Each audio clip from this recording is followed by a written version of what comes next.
Hi everyone, welcome back to FVSD Life. My name's Bronwyn. So for today's video I'll be talking to you about prescribed overdosing or overprescribed, which is like what I was talking about last week.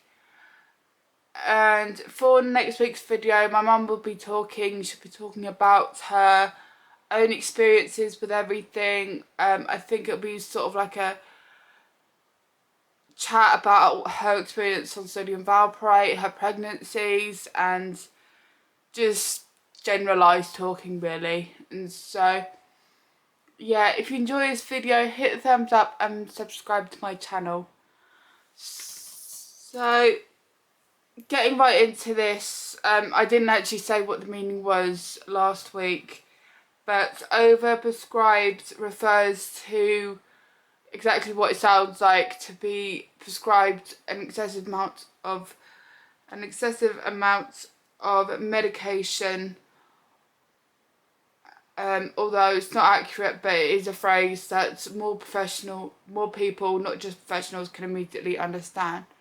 So, like I was talking about last week, Mum was started on sodium valproate, 2,500 milligrams, when she was just 14. Every time she had a whole bunch of seizures, she would be bumped up 500 milligrams. And so in about 2016, I want to say, might have been a bit earlier or a bit later, I can't really remember, my mum's health started to not be great. Her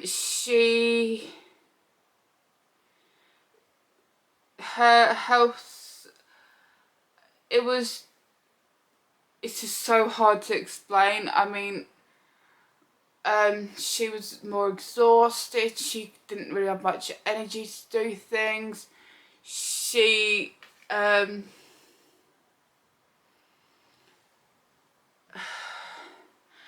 wasn't the mum that I knew and stuff, and she started to have more seizures as well.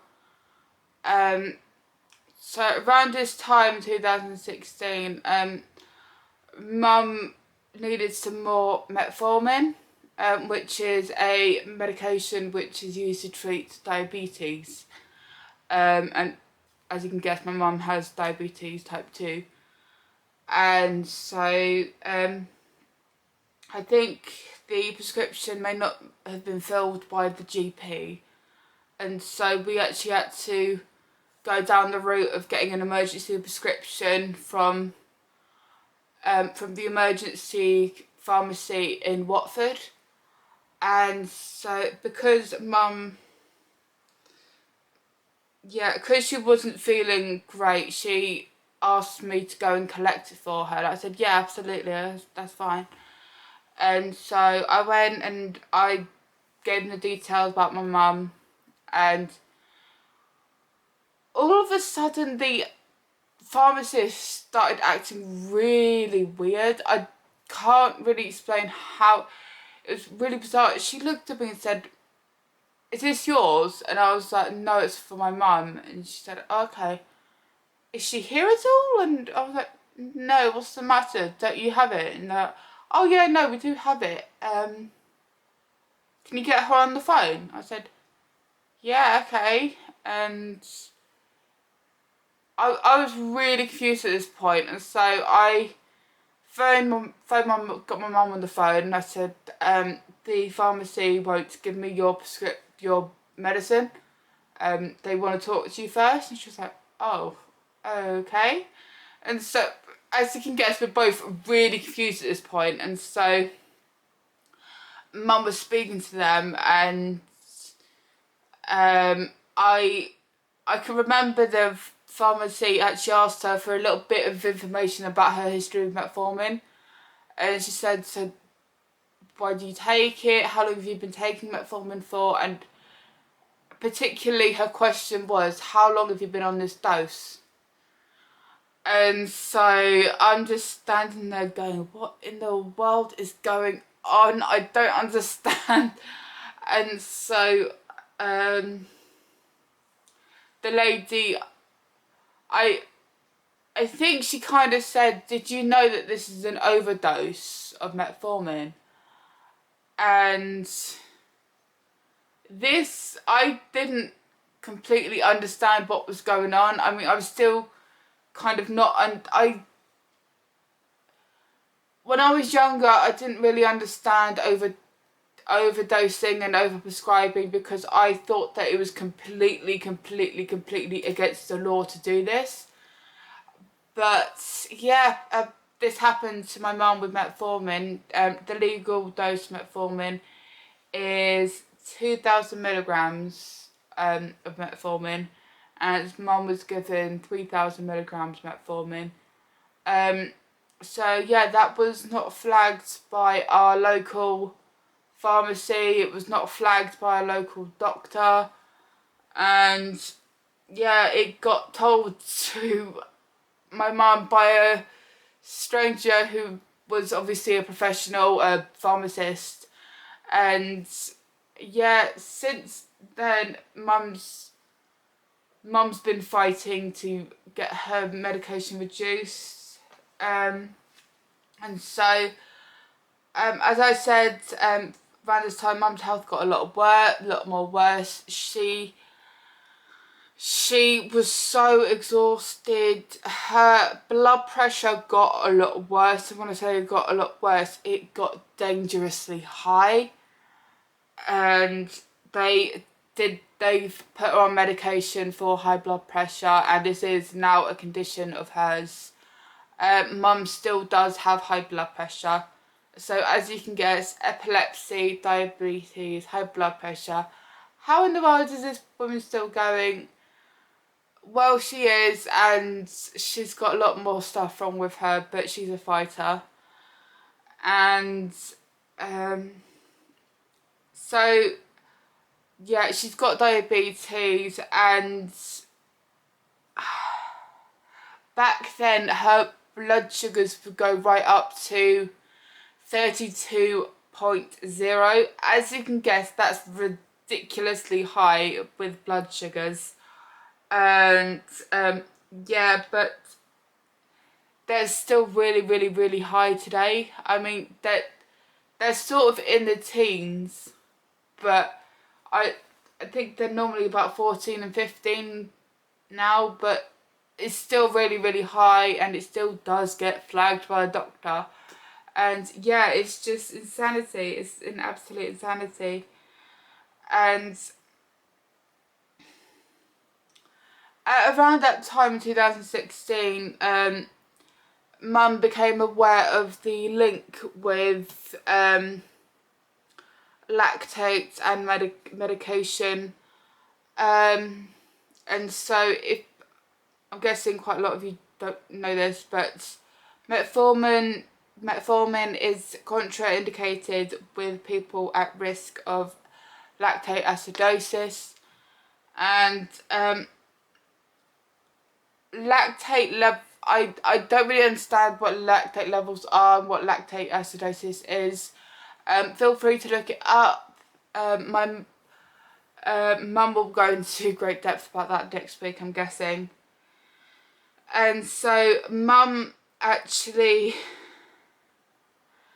yeah, so both metformin and sodium valproate are both known for their toxicity and raising lactate levels.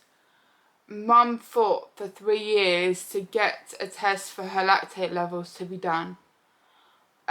She didn't find out until rather recently that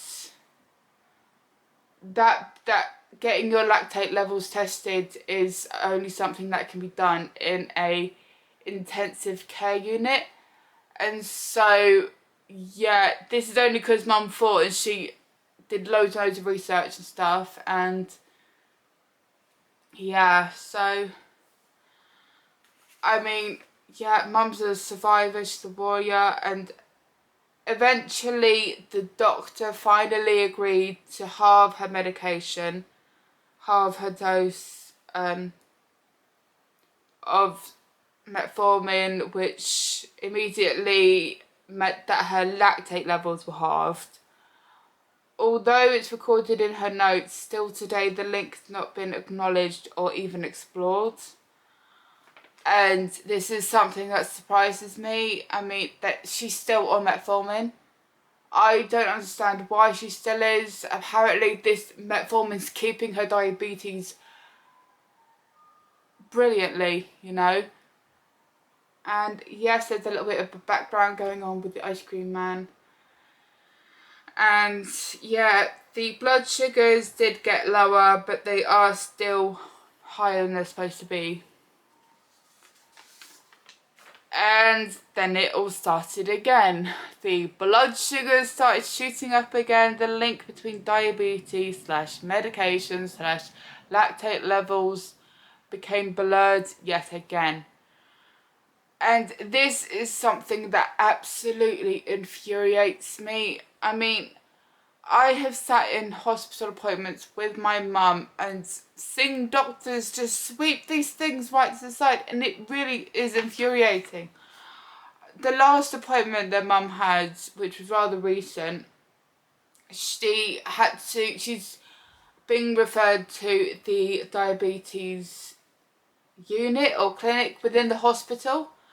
And so she's seeing a diabetes doctor, and she is completely adamant that the reason why mum's blood sugar is so high is because mum is having fatty food and stuffing herself with sugar and eating lots of really unhealthy things. And obviously, well, my mum is really healthy, you know. She hates fatty food, she really does.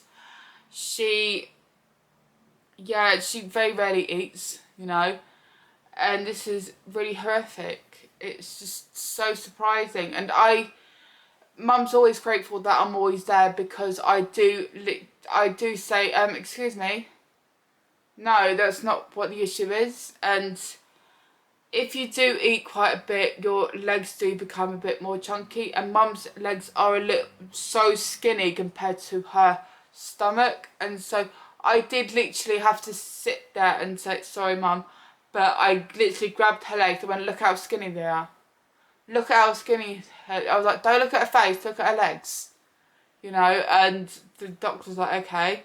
And she looked at her legs, and then this made the doctor look at her face.